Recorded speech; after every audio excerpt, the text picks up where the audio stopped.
Fala pessoal, beleza? Aqui é o Marcelo da Mascar Treinamentos e vamos começar mais um podcast, tá?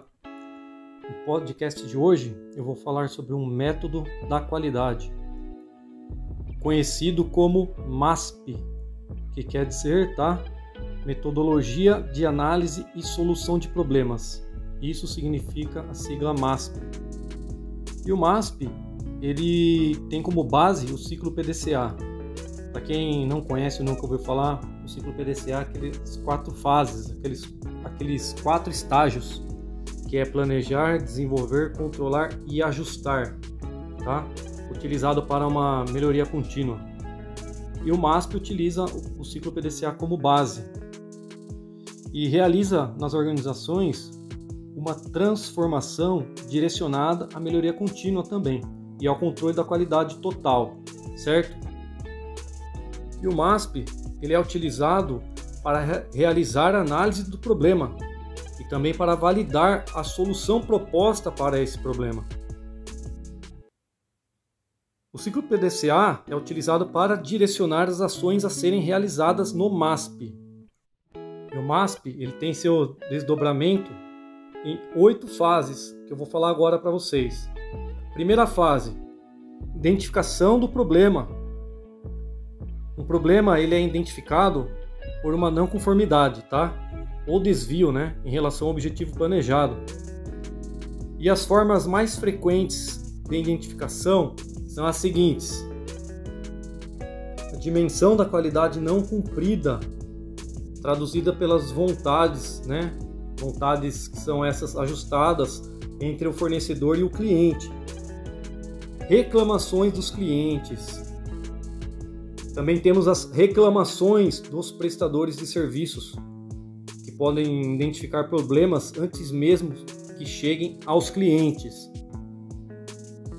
Avaliação da concorrência, que deve permitir melhorias contínuas no processo de uma forma que os clientes, ao realizarem as comparações entre serviços e produtos, que os clientes possam identificar a melhor relação custo-benefício. É preciso definir com clareza a importância da solução do problema para a organização, tá? Se existirem questões mais urgentes a serem resolvidas, é necessária a concentração, primeiramente, na resolução desses problemas, os quais devem ser por ordem, tá? De importância. E a análise deve indicar quais são as causas vitais para que possamos separá-las para a aplicação do método. E a segunda fase é a observação. Essa é uma fase de investigação. Então, se o problema ocorrer novamente, a organização deve realizar os registros de todos os detalhes, medindo todas as irregularidades possíveis, tá? Pois é nessa fase que são obtidos os dados para análise do problema. Ok, pessoal? E a terceira fase do MASP é a análise para descobrir as causas. Aqui todas as questões são importantes, porque podem contribuir para a identificação das causas. E nesse caso, as ideias devem ser aceitas e registradas. E algumas ferramentas, né, podem ajudar. Algumas ferramentas tais como o diagrama de Ishikawa e as 5 perguntas, os 5 porquês, né? O tão conhecido 5 porquês. Eles auxiliam nessa descoberta. Passa-se então a escolha das causas mais prováveis. É o momento em que se dá a formulação de hipóteses que possam justificar a ocorrência do problema. E na verificação dessas hipóteses, das hipóteses mais prováveis, né, algumas delas são confirmadas e outras não. E essas últimas, por sua vez, são descartadas, tá? As primeiras devem receber um aprofundamento, sendo testadas para que se verifique se as causas escolhidas, né? Se essas causas escolhidas realmente são as responsáveis pelo problema. Ou seja, se quando se atua sobre elas, esses efeitos são eliminados ou minimizados. Quarta fase. A quarta fase já é o plano de ação. A partir da identificação, da observação e da análise do problema, das 3 primeiras fases, né, são planejadas as contramedidas que deverão ser colocadas em prática para eliminar ou minimizar esse problema. É preciso também reservar os materiais, o tempo e o dinheiro necessário para a ação, os quais serão utilizados para a execução do plano e obtenção dos resultados, né? Esses resultados devem ser satisfatórios, né? E o plano de ação, com o uso das ferramentas dos 5 porquês, né, que eu mencionei agora há pouco, é muito útil nessa fase, tá? Quinta fase, ação para eliminar as causas. Significa atuar e eliminar as causas principais dos problemas. Aqui é necessário, primeiramente, treinar todos os envolvidos na ação que vai realizar o bloqueio das causas, tá? Os funcionários, eles estão acostumados a cumprir procedimentos e o fazem quase automaticamente, né? O treinamento colabora para que realizem uma mudança nos procedimentos antigos, para que se acostumem com os novos. As atividades previstas no plano de ação devem ser executadas de forma cuidadosa e a observação dos resultados precisa ser detalhada, tá? Sexta fase, verificação da eficácia da ação.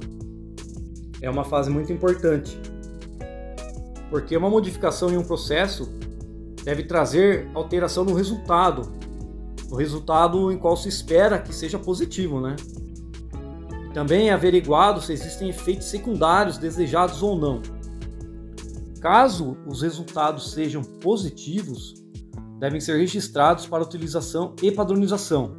Se negativos ou irrelevantes, as causas devem ser novamente analisadas para obtenção de novas hipóteses.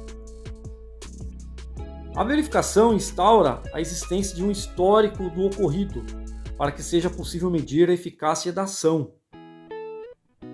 Sétima fase, é a 7ª e penúltima fase, que é a padronização, que é o registro documentado dos procedimentos a serem seguidos, tá? Por todos os participantes, que visa, né, a garantia de que a causa bloqueada não mais ocorrerá.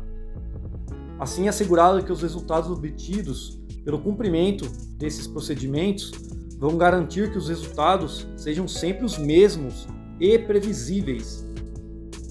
E uma organização com procedimentos padronizados acaba evitando o giro de pessoal, melhorando a satisfação no trabalho.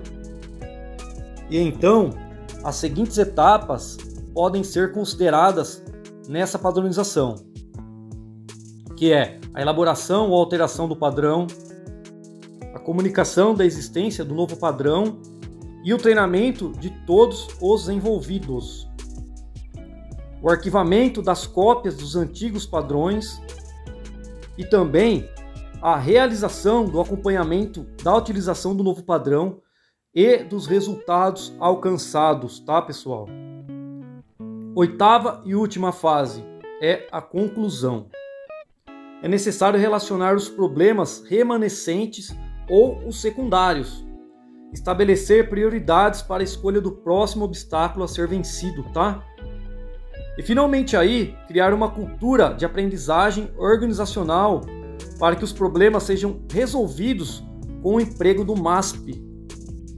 E nesse sentido, a metodologia permite identificar e também estabelecer parâmetros para análise de problemas até a obtenção da solução, a qual, se integrar com as ferramentas, permite a aplicação prática do método.